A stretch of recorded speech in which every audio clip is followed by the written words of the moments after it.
ప్రభువా నా ఇంటిని నీవు కట్టని ఎడలా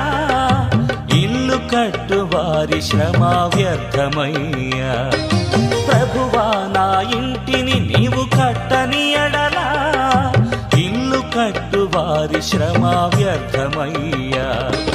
ప్రభువా నన్ను నీవు కాయని ఎడలా నే మేల్కొనియు ఉంటుట లాభం లేదయ్యా